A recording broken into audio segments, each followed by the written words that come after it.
our second town hall meeting. It's a little bit different than the last one. You'll be hearing much less of me and more of our esteemed core group here. With us tonight, representing Unit Service, we have Rick Smith, our Council Commissioner. We have Jeff Town, our Advancement and Recognition Chairman. We have Brian Savini, our VP of Membership. Tom Welton, our VP of Program. Also joining the call is Craig Donay, our Council President, Jay Gary, our CEO, and Derek Wirtz, our Deputy CEO or Deputy Sky Executive. We will have joining us here shortly Alan Wolfson, part of our core team, and he will be leading us in our Q&A moderation component later on. Since we last met, we have gone through a number of iterations with the work that these different subcommittees are doing. They've been putting in hours. They've been getting volunteers to, consult with them. And we have some very high-level plans to share with you tonight. If you recall, our goal was to develop a high-level project model and share that and get the board to approve it next week at the board meeting. You may not hear some of the details that you're looking for. Don't be afraid to ask those questions. We may not have direct answers for you right now, but rest assured that most of the questions you have about details are on the minds of our subcommittees. And if they aren't on the minds, then you put something new on their plate, which is not necessarily a bad thing. So as we jump into this, we're going to have about 10 or 12 minutes per subcommittee to go through their presentations. We are going to hold the questions until the end, after all 4 presentations are done. And then really the rest of the time is yours to ask us anything you need to ask us to understand what we're doing, what we're trying to accomplish here in the next few months.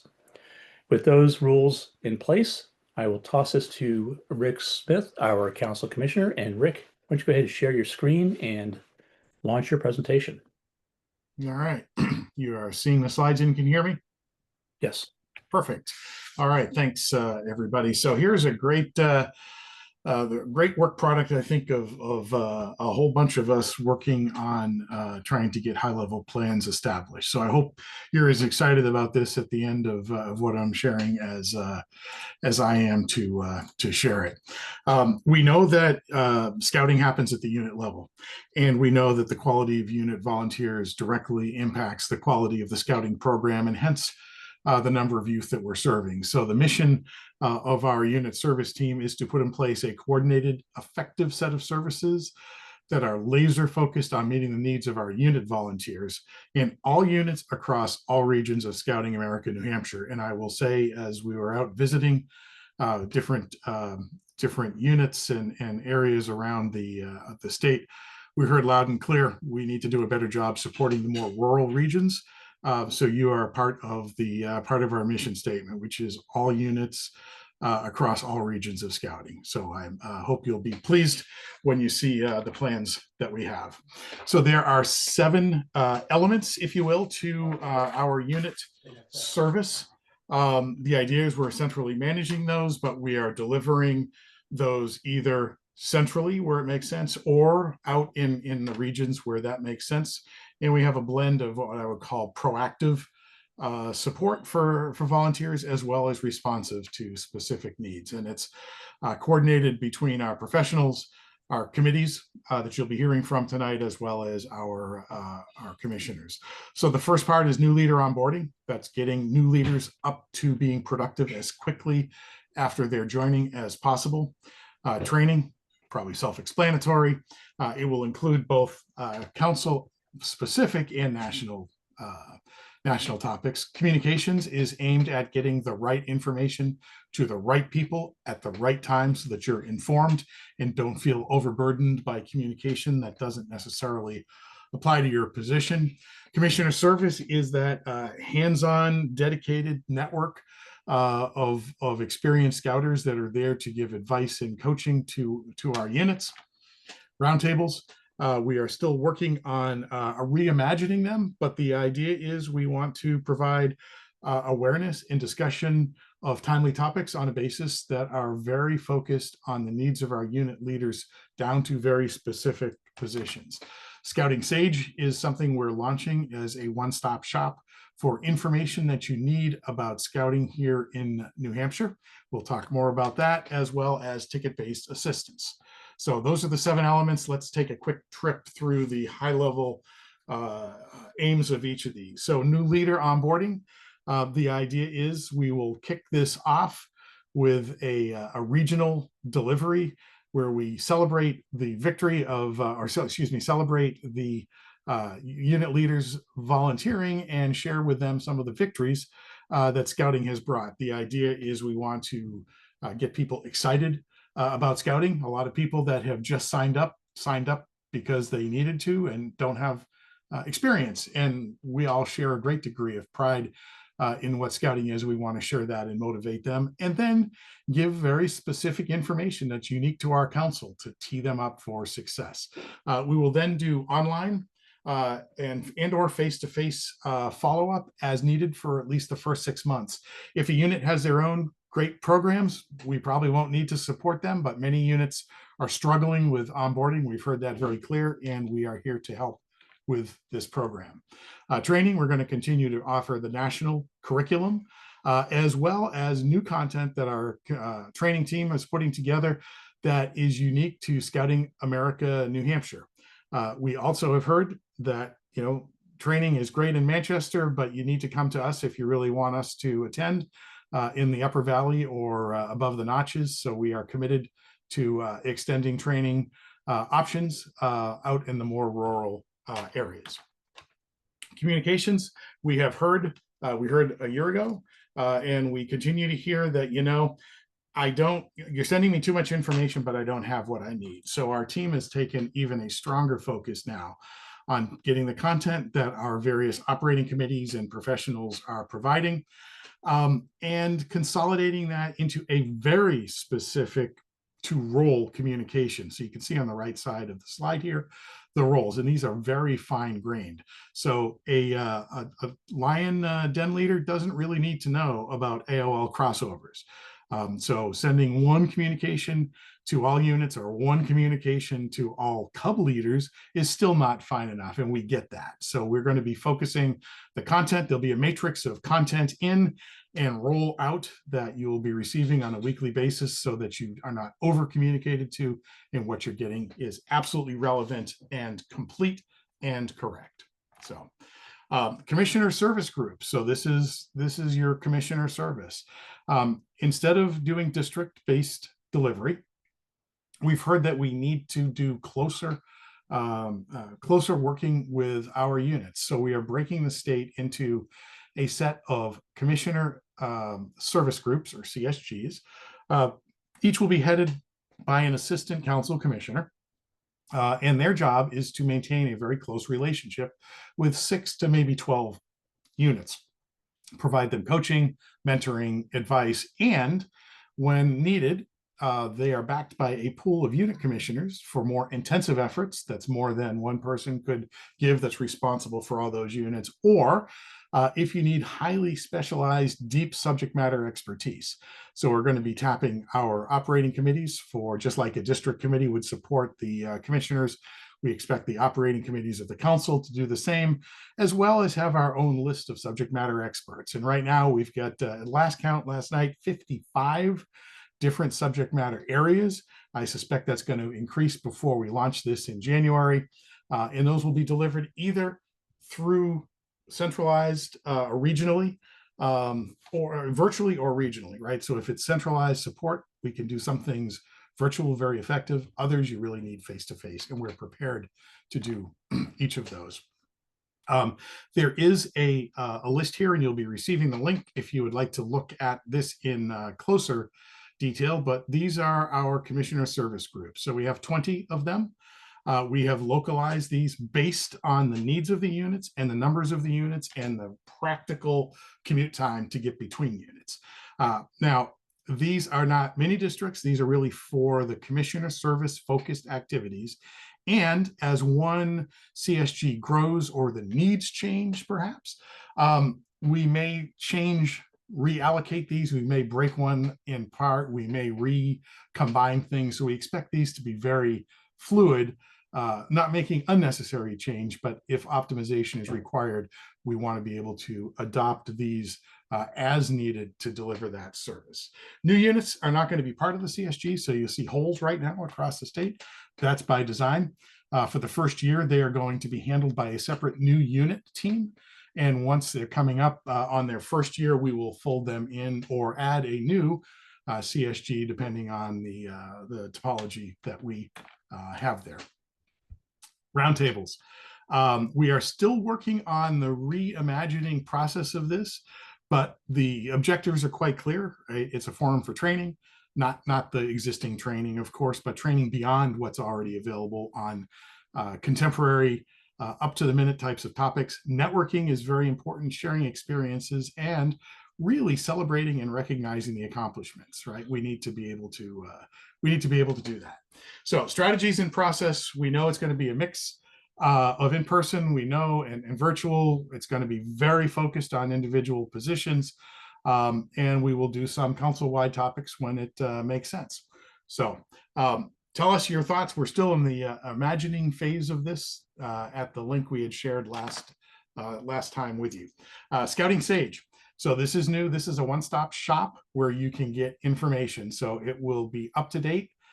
It will be maintained as up to date and complete and accurate. And when you can't find information there, put an article in to Scouting Sage requesting information. We will research it with the right subject matter experts, get you a complete and correct answer back, and share that so that other people that have the same question can be here. And this is how we are going to, the hosts that are going to keep this together are there to respond quickly to your requests for information. So you don't have to put in a ticket, for example, to get an answer to a question. We're here to help with that. Ticket-based assistance is the seventh area of this. When you need something done, I need yard signs. I need, I don't know, the registration assistance because something isn't showing up right or whatnot. This is what the ticket system is going to be used for. Based on your feedback, we have added additional professionals to this. So we now have a total of 7. We have 3 unit serving executives and 4 membership impact specialists, and they're to work on unit requested actions. So each of the professionals and operating committees will have their queues. So we will have more people in addition to the professionals working the tickets. But remember, one of the ways we're going to make this work is by taking out the tickets for I need information and using Scouting Sage for that instead. So by lightening the effort and by increasing the numbers that we have, we should be able to do a faster response to the tickets that are requesting something. So that is a whirlwind tour through the 7 elements that we are using for unit service. There'll be a chance for questions at the end, but in any of these areas that you have questions, we'd love to answer them. And if you have suggestions, again, fill out that form, the response form online, and all of that goes to our teams, and we will be acting on your suggestions as we continue to bring more and more detail into the plan. So, Patrick, back to you. Oh, thank you, Rick. Appreciate that. That was it was a speed tour. And just for everybody's information, we do have that map to share again later on. So if we get to the Q&A and we need to see it, we can pull that up again. And I should mention too, there's a Word document that describes this in more detail. The link will be sent out at the end. You are welcome to download that, and it probably goes into more detail than I had in the time that I had here, but it's there as well as the slides. So yeah, take a look and get back to us if you have questions. So excellent. Yep. Well, thank you very much. And next up, we have our VP of Membership, Brian Savini, who will take us through the high-level plans for the membership subcommittee. Mr. Savini, the floor is yours. Great. Thank you, Patrick. Give me a moment to get my screen sharing set up.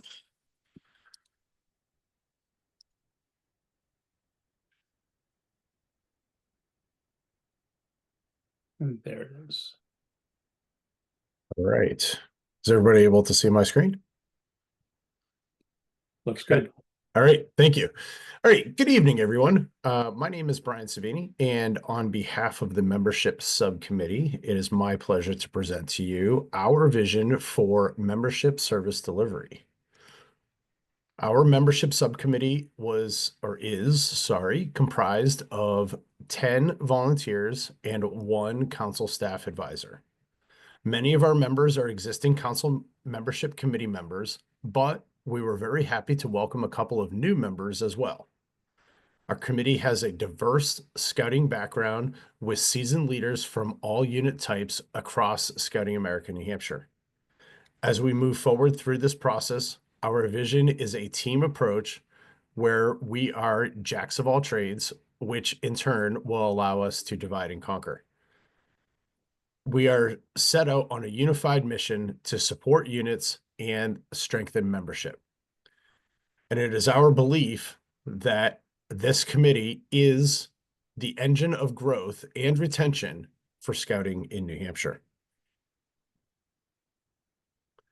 To focus our efforts, we have defined guardrails. While these are our guardrails today, we will remain flexible, and in the future, we will adjust as needed to accommodate new priorities. You will likely hear or have heard overlap in our priorities with other subcommittees. This is intentional. In the coming months prior to our go live, we will work with all of the subcommittees to ensure complete alignment. New member recruitment. This is our #1 priority. Without this, what are we really here for? Volunteer recruitment. As you know, we do need adult leaders for the new youth that we recruit or the existing youth that we already have. New units. As we get more new members and more leaders, in many cases, we're going to need new units for these people to be a part of. Membership renewal. Over time, these members, these leaders, whether new or existing, are going to need to renew their membership. We'll help with that too. And retention. As we put forward effort into our recruitment, we need to also be sure that we work to keep the members we already have. Whether that's part of a membership renewal or crossover, we'll provide support here along the way. We believe that membership support is a 2-pronged approach. First is our in-person support. Our coverage will be geographically defined based on location of our committee members. We plan to intentionally have, we plan to intentionally have overlap so that we have appropriate support to meet the membership needs, to meet the membership needs of our units. Our in-person support will be available to help with recruitment and renewal events, with a focus on building relationships and trust within the units.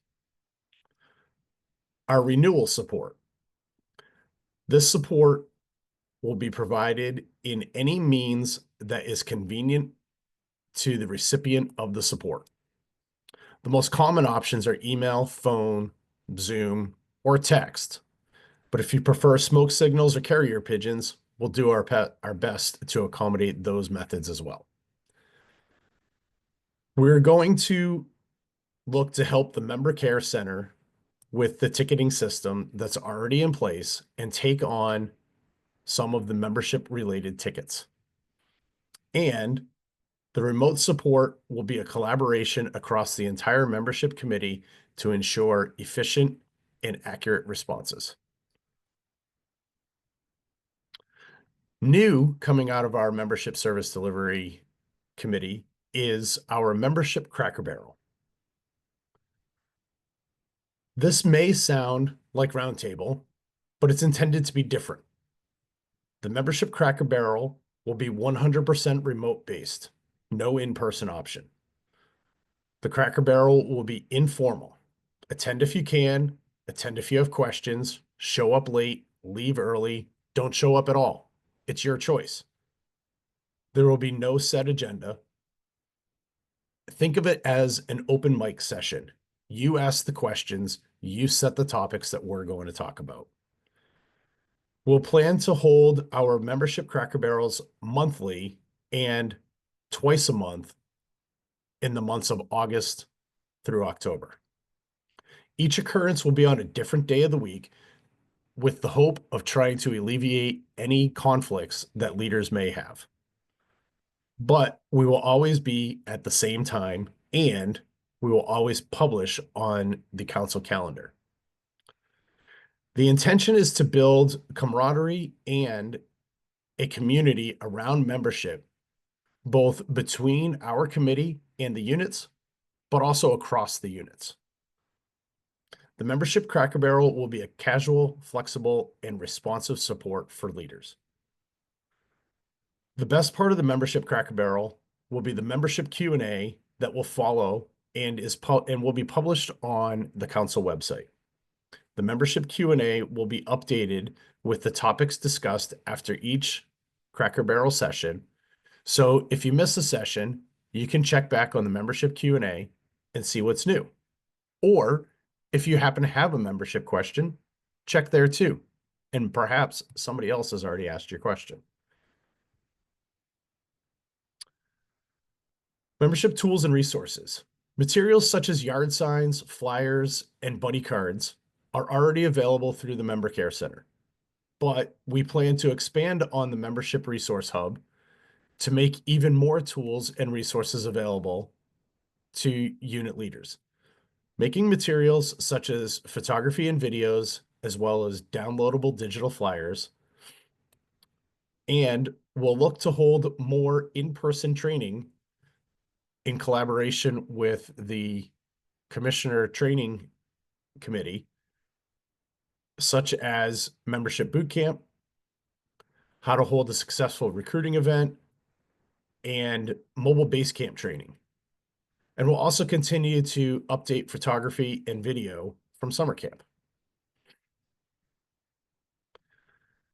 Additionally new from our membership service subcommittee is that we plan to partner with the Program and Activities Committee to bring membership awareness to council events. So this will be a cross collaboration between the Program Committee and the Membership Committee. We plan to have a coordinated presence at Cub Scout events, and where appropriate, we'll promote those Cub Scout events to non-Scouts and their families as an opportunity to recruit new members. We'll also have a coordinated presence at Scout BSA events to promote crossover to AOL Scouts, and where appropriate, encourage AOL Dens to attend the events. This will showcase that scouting is a lifelong journey and should be as natural of a transition as it is when transitioning from elementary school to middle school. So in summary, the Membership Service Delivery Subcommittee is recommending the following. Enhanced hands-on support, providing in-person assistance across the state to ensure every unit gets the support that they need. Responsive service, including response to unit leaders' needs with swift remote support. Innovative engagement with membership Cracker Barrels to answer unit leader questions and build a collaborative community. Resource expansion with the Membership Resource Hub, expansion and creation of additional membership leader training, and program partnership, inviting non-Cub Scouts to Cub Scout events and promoting crossover as a natural progression. Thank you for your time. If you have questions, please enter them into the chat, or also please feel free to email me directly at the email address below or scan the QR code on your screen now. Patrick, I'll pass it back to you. Thanks, Brian. I appreciate all of that. I do want to clean up a issue I created a few minutes ago. In the chat, I said, put your questions in here. And apparently participants can't use that chat. So there is a Q&A button on your screen. And if you could find that and put your questions in there, we will address them as we get to the Q&A section of the program this evening. So I appreciate that. Next up on our list of presentations is Jeff Town, our council chairman of our Advancement and Recognitions Committee. Jeff, the floor is yours, sir.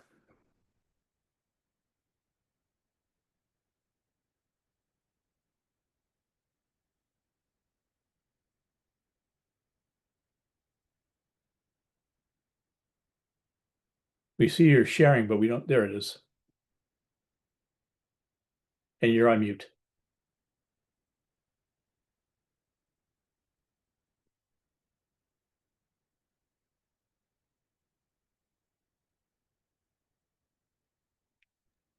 There we go. Sorry about that. Okay, so I'm here to give you an update on the advancement and recognition team that's been working along with the others over the last several months. And I've been working with a team of 15 other volunteers who are interested in this particular topic. Eagle boards are one of the areas most affected by the changes that we're talking about. And that's a big part of what I'll talk about this evening. The changes that I'm talking about will be effective by the 1st of next year. And at that time, the Eagle boards will not have geographical boundaries anymore. That is, scouts will be free to choose which Eagle board that they will use in consultation with their unit leader. So you don't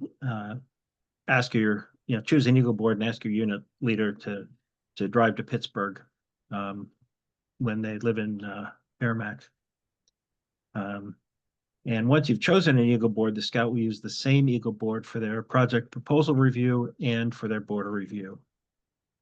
We currently have 8 Eagle boards working in the council, and the locations of Eagle boards going forward will be the same as the current Eagle board locations. And locations may change from time to time, but I expect that to happen infrequently. And the North Country is sort of an exception, and that's a mobile Eagle board. It moves around from town to town depending on where the scout happens to live. So here's the big overview of the Eagle boards that we have. You can see up in the North Country, there aren't really 6 different Eagle boards up there.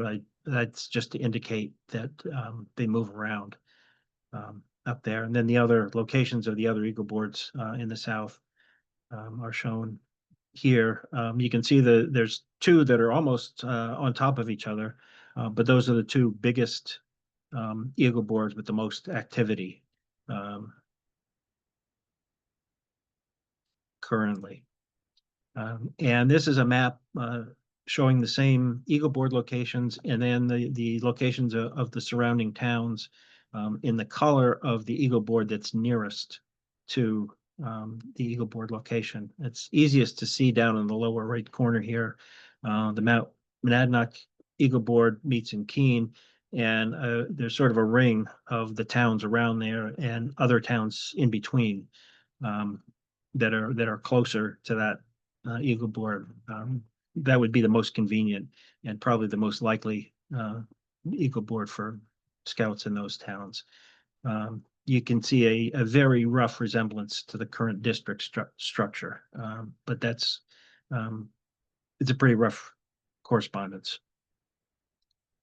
A number of other items that we're continuing to work on is alignment of the Eagle board operations. The Eagle boards have all operated independently of each other for years, and they've diverged in some small ways. And we're working to align those so that scouts have the same experience no matter which Eagle board they go to. Things like how the paperwork is handled, and what the different processes are at each Eagle board. There will be significant changes to the nhscouting.org website. That's the primary resource for scouts to guide them through the process of meeting with the Eagle board. We'll also provide a training session for both scouts and scouters on these changes and how to navigate them. And we expect all of that to be completed before the 1st of the year. Community leaders on Eagle boards is perhaps the biggest change overall. There's in Sunapee District, both North and South Eagle boards are using community leaders on their Eagle boards. And that's something that we've all agreed makes sense that the other Eagle boards ought to be doing that as well. And the executive board members are invited to participate in that.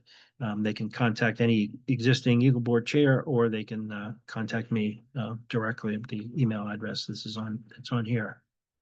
And that process could start immediately, and that'll be an ongoing process.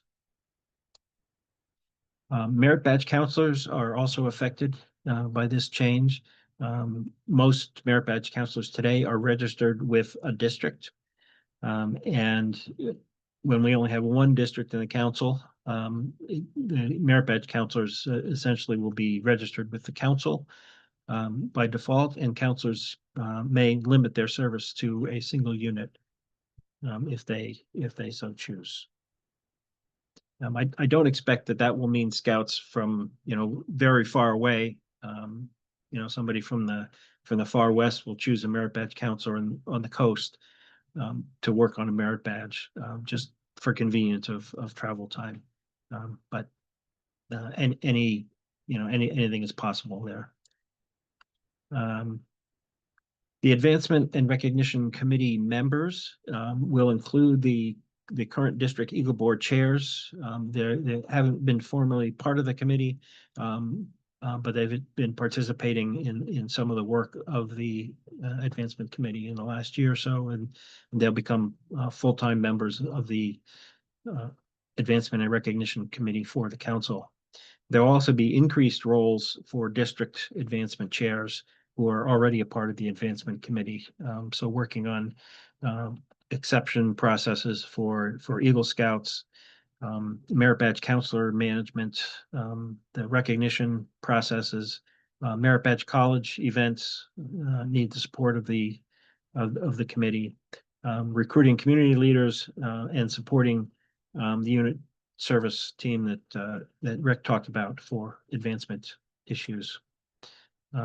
Finally, in the recognition half of advancement and recognition is the recognition piece. A big piece of that is the district award of merit, and we're still working on that. So we don't have a solution to exactly what that will look like next year. Most of that work will be completed after the first of the year. Our target is to have that all sorted out by July 1st, one of our next milestones for the whole project. And the current process is for 2025 for nomination, selection, and presentation. We think of the right way to go for this year's cycle. And that's all I have. If there's questions, I'd be happy to take them at the end of the session. Okay, thank you, Jeff. That's pretty exciting about how the scouts can choose the boards they were going to use, the ones that are convenient to them.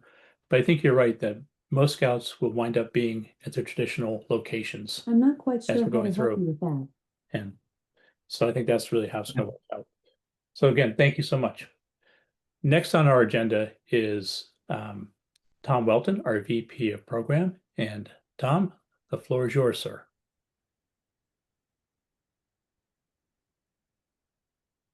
All right, can you all see my screen just fine? Yes. Okay, wonderful. Hello, everybody. My name's Tom Welton, if you haven't met me previously, and I'm serving as Vice President of Program. And I've had the pleasure of leading the Program Service Delivery Team, where we have examined how program is delivered in the different districts and how it could potentially be centralized to the council level. So who are we? We had 18 different participants participate in the process over the 3 months about 3 months that we've been working on this. We've had folks from all the major programs pulled together to work on this directly. We've had representatives from units, districts, council committees. We've had folks from all over the place contributing, which was a great thing to have to make sure we had a diverse viewpoints from all over. We had two basic assigned responsibilities in our task. The first was to develop a vision of the future operations under what would be a centralized program delivery model. The second was to develop a transition plan for what this new centralized district this centralized program model might look like in the future. And at this time, we've come up with plans for both, and I'd like to share a little bit about that with you. So our first responsibility was envisioning the future. When we first started talking about this, and Patrick approached us and said, we need to work on this, the simple way to look at it was simply deduplicating all the districts. We have 7 districts, 7 program committees. Let's go ahead and just make it one committee and keep it nice and simple.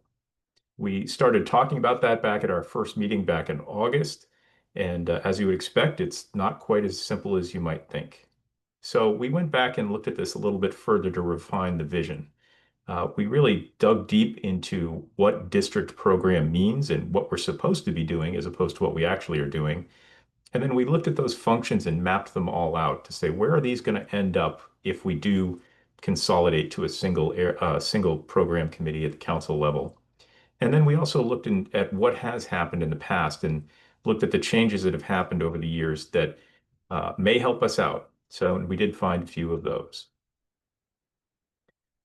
So the present, what did we learn here? Well, if you go by the book, as you might, there's actually a document that the national organization puts together called the district, which is referenced at the bottom of the slide here. If you're excited enough to go read it, it's out in there for you to find. There's actually different responsibilities that encompass program. So there's a district activities and civic service committee, there's the camping outdoor program committee, the district advancement and recognition committee, and the district training committee. And it might seem a little strange because some of these things we don't typically think of as program, but each of them has numerous responsibilities and all of them need to be looked at to make sure that they would be transitioned smoothly. So the future, in looking at all these different responsibilities and trying to make sure that all of them had a home, we had to assign where they were going to end up.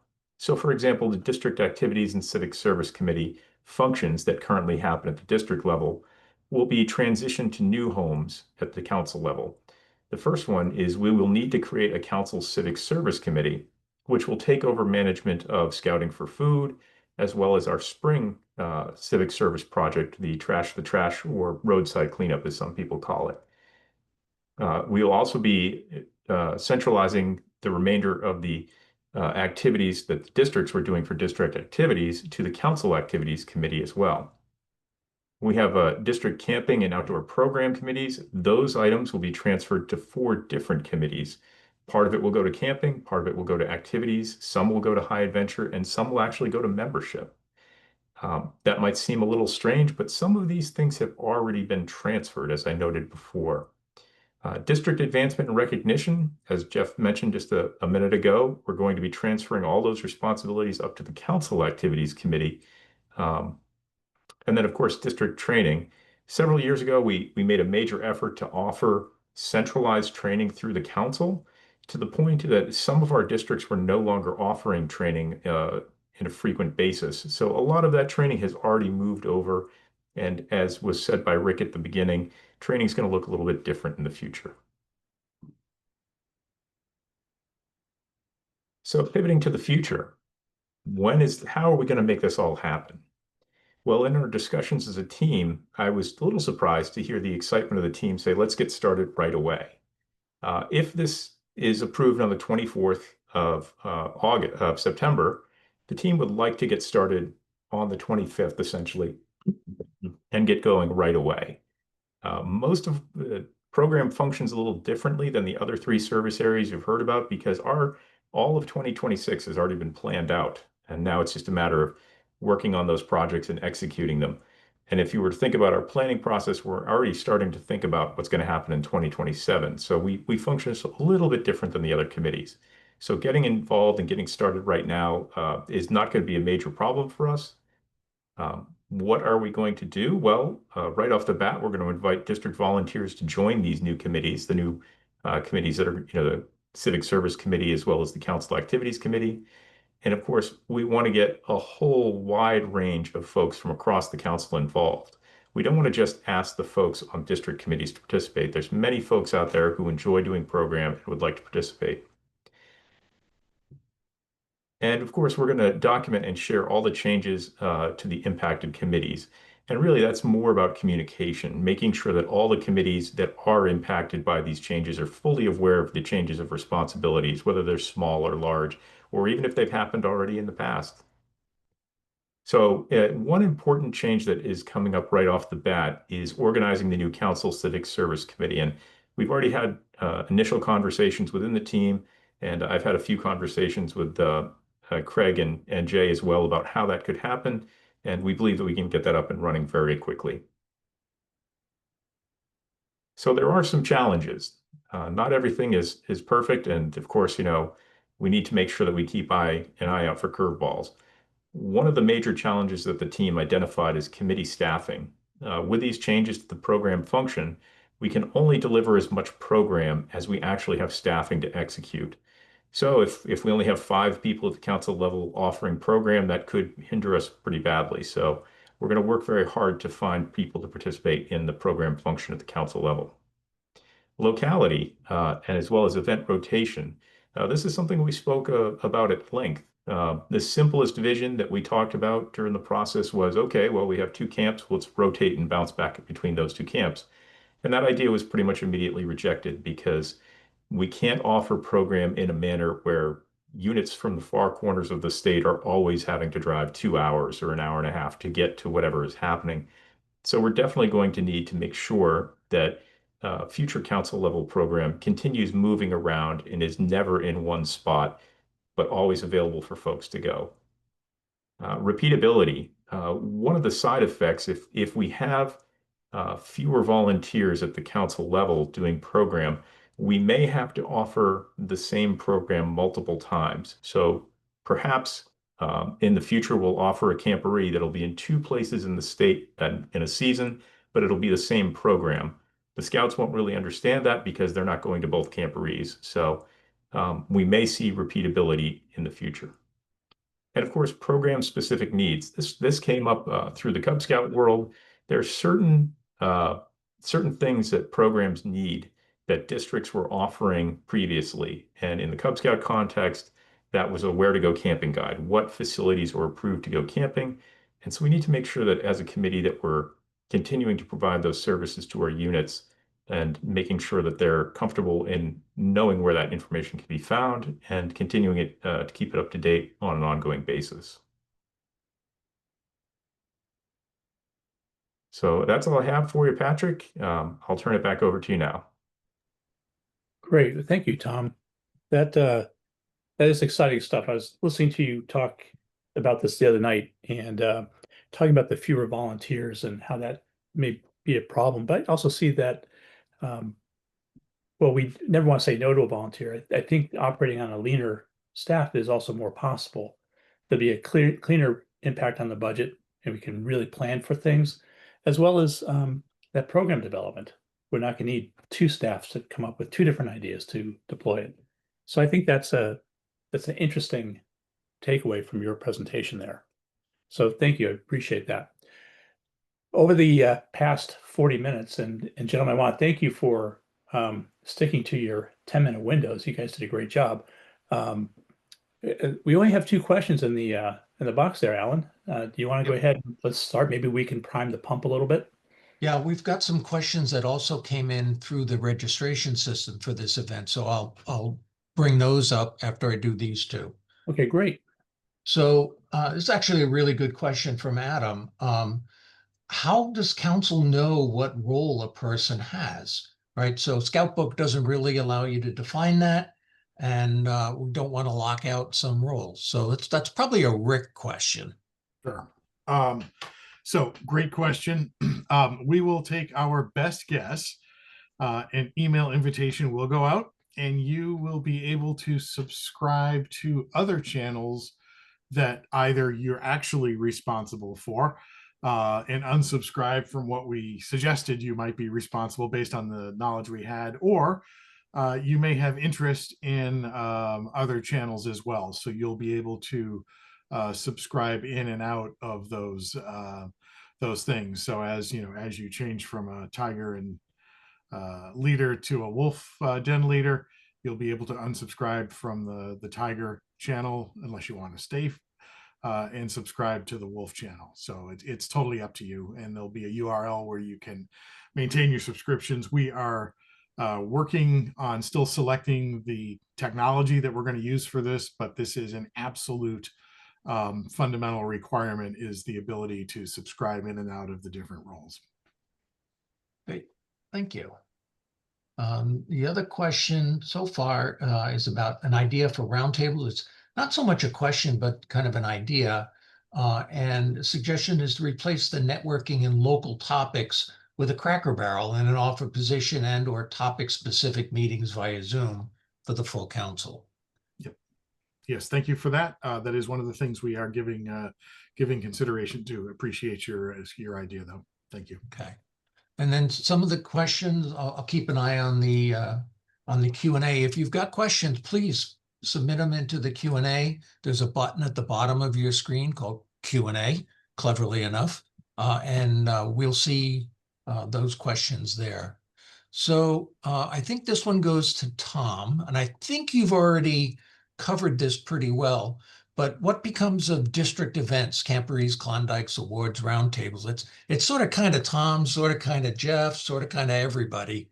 But you want to emphasize what your thoughts are there? So with regard to that, there wouldn't really be district level program anymore. There would be program organized by the council offered in different areas. So if I were to say we're going to do something in Keene, your gut instinct might be, hey, that's a Mount Monadnock thing. Well, it's really not. Things are going to be organized centrally at the council level, and then we're going to try to continue to find places around the state to rotate the events around to make sure that we're never always in the same spot and that we're trying to get to people's backyard every few years. This could lead to some interesting outcomes like partnering with the councils around us. That might be Pine Tree.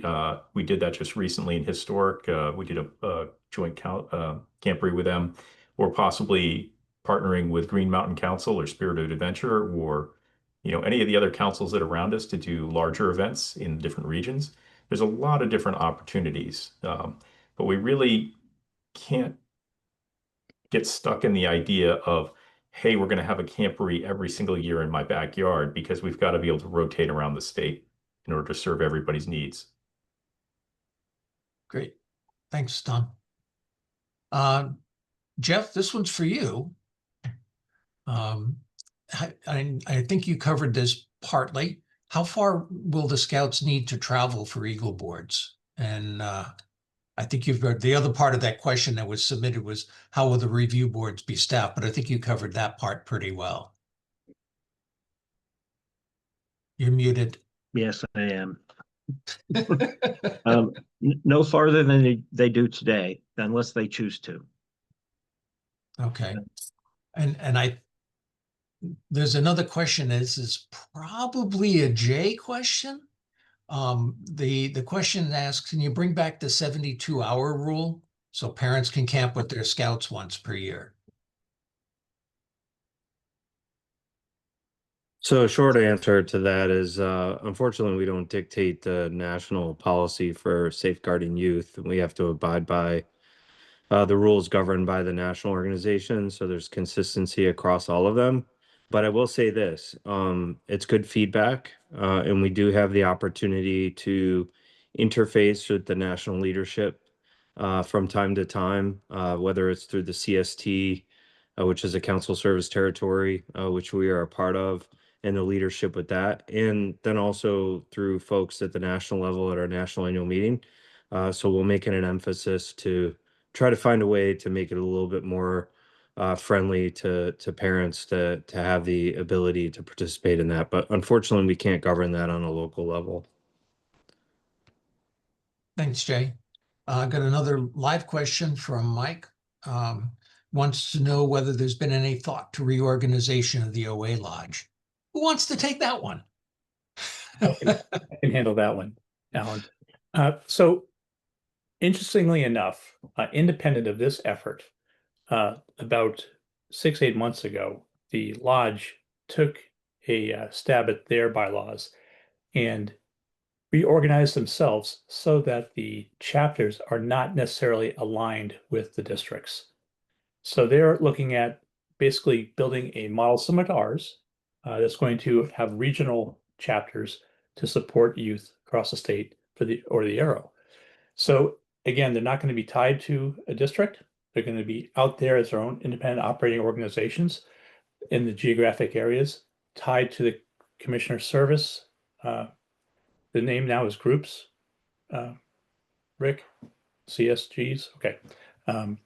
So they've already taken care of that, and they're well on their way. They consulted with national chief, regional chief, territory chief, excuse me, and some national advisors to come up with the changes to the bylaws to affect this change to better serve the scouts in New Hampshire. So I think we're okay there. Okay, thanks, Patrick. I'm not sure whether this is a Rick or a Jay question, but in order to take on the additional responsibilities, will the commissioners be given expanded credentials to fix membership and unit data problems rather than relying only on the council professionals? So I can answer that.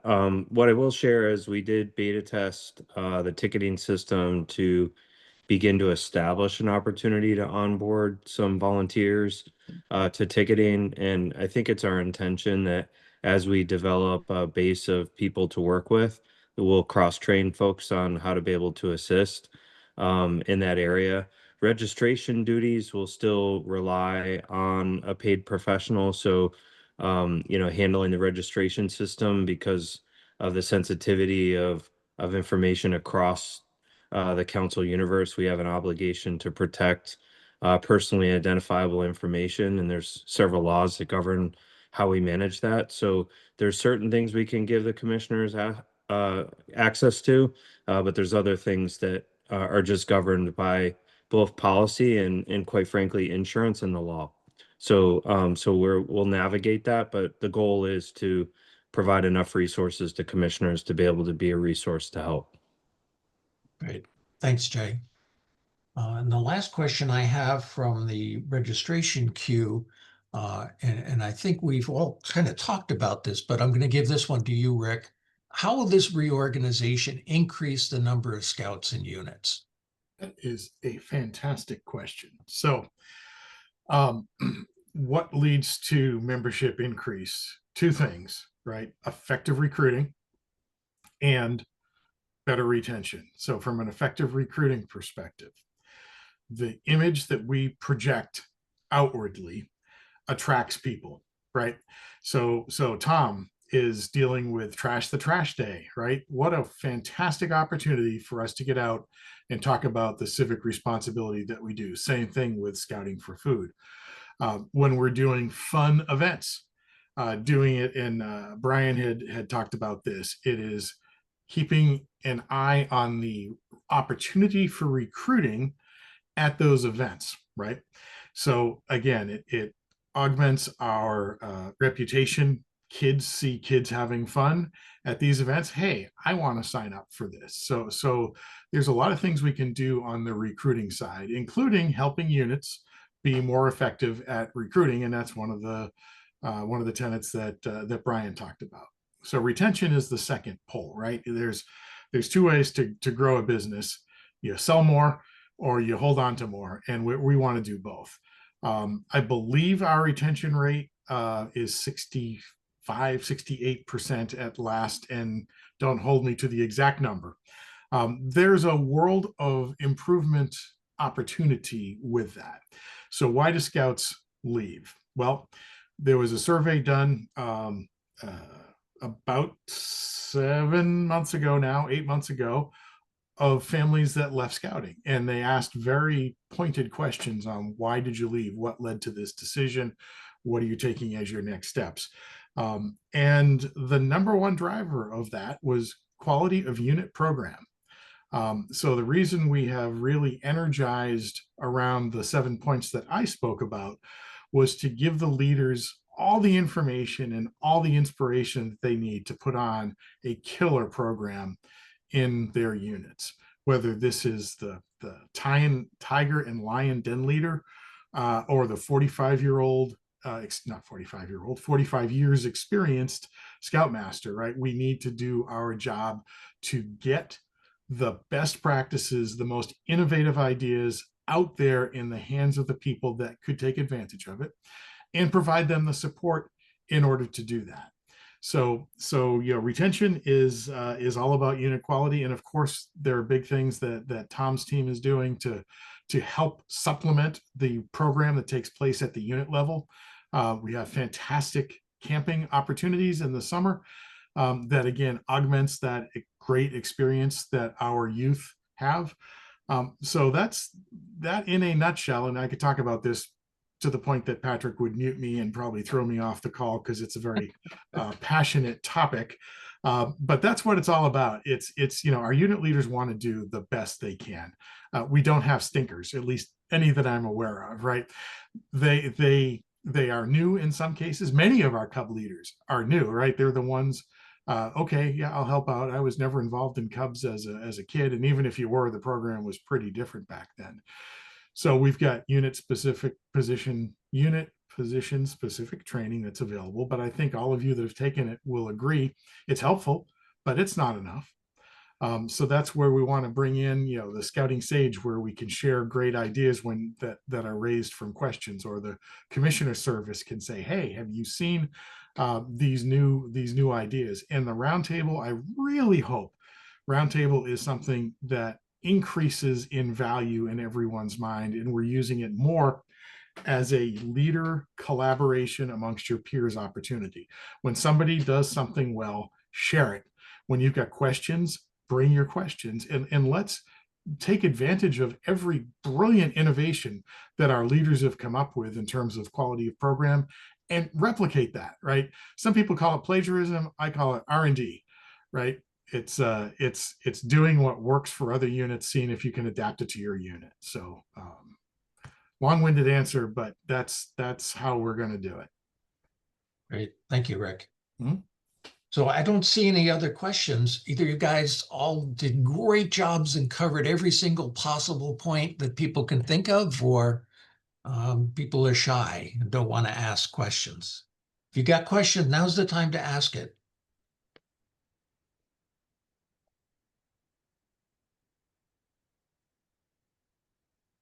Okay, that seems that either you're right, we did a great job, or we overwhelmed them with information and they can't formulate a question. Yep.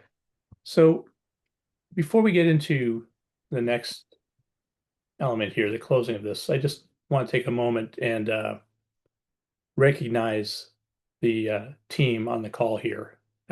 This task force that we put together just a handful of months ago really need a special thank you. These leaders, I use that term intentionally, these leaders put in a tremendous amount of time to work on this project. They're digging into details and asking hard questions, and being challenged by my insistence that we stay at a very high level at this juncture, where these guys are detail hounds. They want to get into the weeds and get things done and fixed, but we didn't have I was trying to keep them at the vision level, and they did a great job of doing that. In some cases, we're pulling and pushing and dragging them out of their comfort zone and asking them to do the same thing with a handful of volunteers. Their commitment to this task has been nothing short of extraordinary and inspiring to me. And I think we all owe them a lot of gratitude for the work they've put in. But if anybody has been in the Order of the Arrow, and every time you get your sash, whether it be your ordeal, your brotherhood, or your vigil, it's generally not for what you have done, but what you're about to do. So, gentlemen, strap in. We got a lot more work to do. So, but thank you very much for your efforts so far. And thank you, folks, for being on the call with us tonight. I know these aren't always the most stimulating things. This is high level, this is visionary, and it still may seem a little unfocused, but that's sort of by design. Because one of the things that we are really relying upon is your involvement to guide us as we do these things. And to that point, over the course of the last few months, we've had nearly 100 volunteers take part in the task force, the subcommittees, or working groups within the subcommittees to help drive this, to help frame what Rick, Brian, Jeff, and Tom have come up with. So it's a very important aspect that the voice of the leaders in the council have driven this. And that's one of our goals when we started off this. We didn't want to be uh, a group of 7, 8, 9 guys sitting in the back room someplace and coming up and dropping it on you. We really wanted this to be something that came from the leaders in the districts and the units, because this process that we're developing has to serve you. And so I can't remember who asked the question, how is this going to drive membership or improve membership? That is the sole purpose of what we're doing here, is if we improve service to our units, we drive membership. And I think we all firmly believe that. So, gentlemen, thank you very much for your time. And thank you for putting up with me as we've pushed. And we still have a lot of work to do, but we're at halftime. We've got a late breaking question. Perfect. I was hoping for one. Jay is going to take it. Got another one too. With the push on recruiting, what are the ways you're going to be advertising? So I'll just say this, I love that this question came in late because it gives us an opportunity to segue into one of the things that we're doing so aggressively now, which is recruiting new youth. And Rick did a great job, by the way, talking about retention, because we never want to lose sight of serving the customer that we have today and the scout that we have today. But I'll be candid, if we give a good quality program to the youth, for those that we're serving today, we will do an even better job of recruiting additional youth because the quality of the program speaks for itself and it's local. But to answer the question on advertising, what I'll say specifically is we've invested in a couple of different areas. One, we collaborate with Altos Marketing Company, which is out of Bedford, New Hampshire, to do a pretty comprehensive social media buy to do advertising campaigns. We have a series of videos that go out to a target demographic, which are Scout age parents, both male and female, but largely targeted at moms, because we do know based on analytics that they're the primary decision makers when it comes to after school activities. But we target both. The other thing I'll say is the national office, for the very first time in a long time, has invested in television style advertising through streaming services. So the very first series of ads went out to Hulu, ESPN, and then also I believe it was Netflix. So anybody that does any kind of streaming programming service receives, and Disney Plus also. Disney is in that mix because obviously it's a great age group for people as well. But those streaming services have targeted ads using the David Montgomery from the NFL football player, where he is an Eagle Scout and he speaks very eloquently about the role of scouting. And most specifically, I think a lot of you will appreciate this. As an NFL player, he talks about how there is room on the schedule for an individual to not only be in sports, but to also be in scouting, because scouting forges character. Football obviously makes an athlete, or sports makes strong athletes, but it doesn't necessarily always inform all things related to leadership and character. That campaign has generated thus far 21.2 million impressions with 10.2 million video views, and 188,000 beascout.org leads across the country. In fact, those series of ads have contributed to 51% of the leads generated through beascout.org nationwide. So those ads are hitting our area. And so the complement of those resources out there from the national office, coupled with our local efforts, is really important. I'll add one other comment too, which is that with Scouting America New Hampshire, it has allowed us to use a name that is more recognizable to people across the state. We still are the Daniel Webster Council as a corporation, but to be able to do business as Scouting America New Hampshire, it allows us to roll the program, off of our tongue when we get out in the community and we speak about the value proposition of what scouting offers. People will resonate with scouting. So we put a tremendous amount of new branding out there, everything from easy ups to the support material that's in our mobile base camp. I think just in this week alone, we have 8 locations that mobile base camp will be at in terms of recruitment opportunities. So we are constantly investing in trying to reach people through advertising. We do it local, we do it through social media, and now we can rely on the national office to make their contribution as well. So there is a pretty heavy investment in that. Thank you, Jay. I don't see any additional questions. Okay.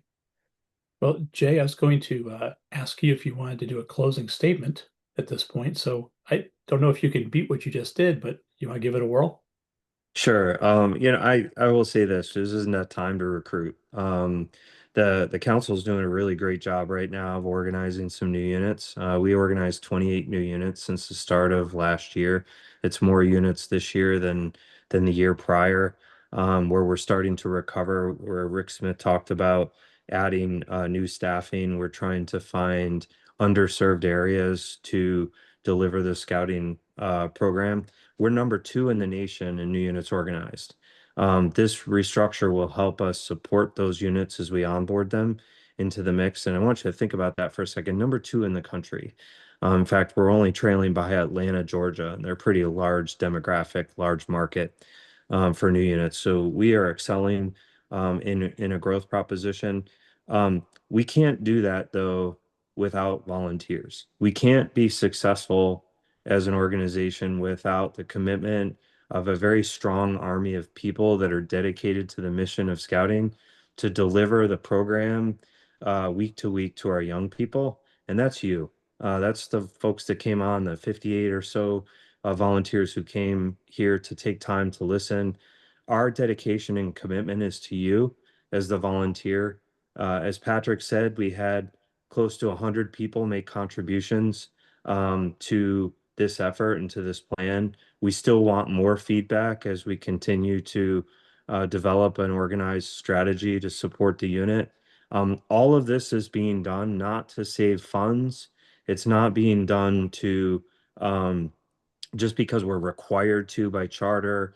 It's not being done for any other reason than to make sure that we can do the best possible program for the benefit of the units themselves, for you, the volunteer that are on the front lines serving our scouts every day. We want to be better. We want to do better. We want to support you more.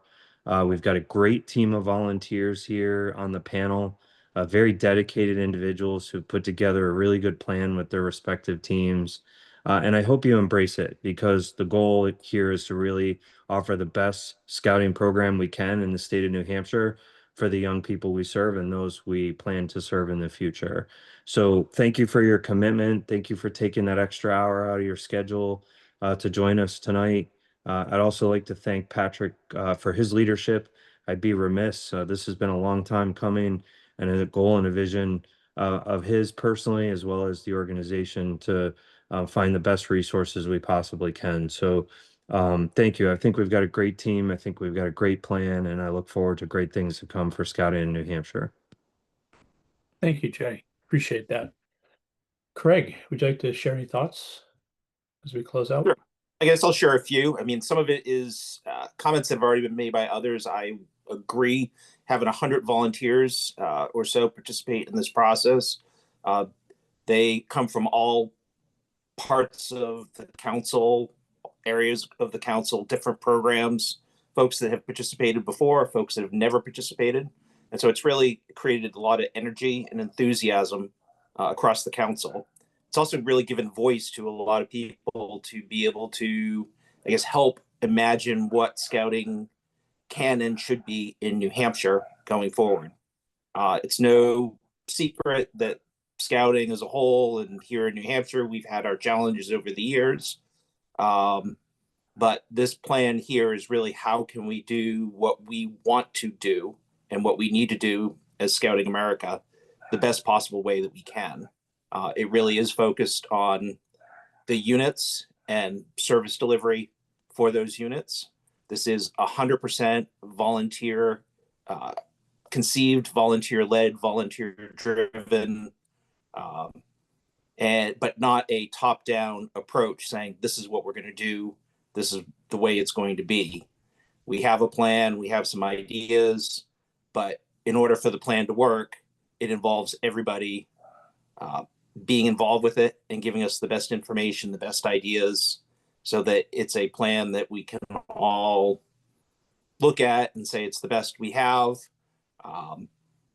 and be proud of the work, and everyone can feel engaged through this process. And so there will be roles for everybody as we roll this out. It may not look the same. It may not feel the same. Change is difficult, but change is inevitable. And right now it may feel, I guess, a little uncomfortable, but one of the sayings that the Assistant Chief Scout Executive made at a New England Scouting Conference is there is no comfort in the growth zone, and there is no growth in the comfort zone. And for a long time, we were living in the comfort zone of this is what we do, this is how we've done it, we've always done it this way, so let's keep doing it, but we weren't getting results. So right now we are re-envisioning what we're doing. It does make some folks uncomfortable, but hopefully it's going to generate the positive change that we need. Thank you. Appreciate that, Craig. Rick, as the last member of the Key Three, you've spoken a lot tonight. Is there anything else you'd like to add as a closing statement? I have nothing left to say. I find that hard to believe, but I thank you for that. So, so just as we're closing out our night, just the next steps. I think we've broadcast these fairly well, but just to share with everybody, a week from tonight, we are bringing this plan. We'll refine it a little bit in terms of our presentations and such, but we're bringing this plan in front of the executive board next Wednesday at our meeting. If the board sees fit to approve our vision of what's next, then the real work begins, because we cannot sit in the clouds on the vision and the high level piece. We have to come down to earth and get into the weeds and actually convert this vision into the strategies and tactics and the details of what makes it work. How do we communicate this? How do we ensure that commissioner service, membership, advancement program all work together? How do we make sure that the council is ready in the governance front to manage the structure we're building? So there's still a lot of work to do. And we do have some phased milestones, with January 1 being the first, where we'll start rolling things out. And every quarter through the year 2026 are some drop dead dates for us: April 1st, July 1st, October 1st, to get the stuff done. So the details are coming. One of the other things that I think in our next steps, we have to have some kind of flexibility, have a bit of a growth mindset in how we approach this, and that allow us the room, the space, and the grace to iterate through some of the things that we may not get exactly right out of the gate. A new opportunity may present itself and change the way we were envisioning something. We have to let that committee look at the problem, reassess it, and come up with a new answer without getting stuck that, well, you told us it was this, now it's going to be this. Grow with us. That's what this is all about. How are we going to grow and evolve so that we are doing the best we possibly can for the youth of New Hampshire? And that's the task in front of us. So on the 24th, the board votes. If the board sees fit, we've talked prior to the meeting that the task force has the rest of the week off. They get back to work on Monday. I doubt that's going to happen. I think there are some folks really eager to get into the weeds. So we'll be working on that. And we will keep you informed as we go through the remainder of this calendar year with where we are, what we're doing. We'll probably have a couple more of these town halls to share our growth and our challenges, and to look for your feedback. This has been and will always be a volunteer-led operation. Your voice is incredibly important to us. So on behalf of the task force, and I would be remiss also to not recognize Jay and Derek and their help in guiding us through all of this and keeping us honest to what we're trying to accomplish.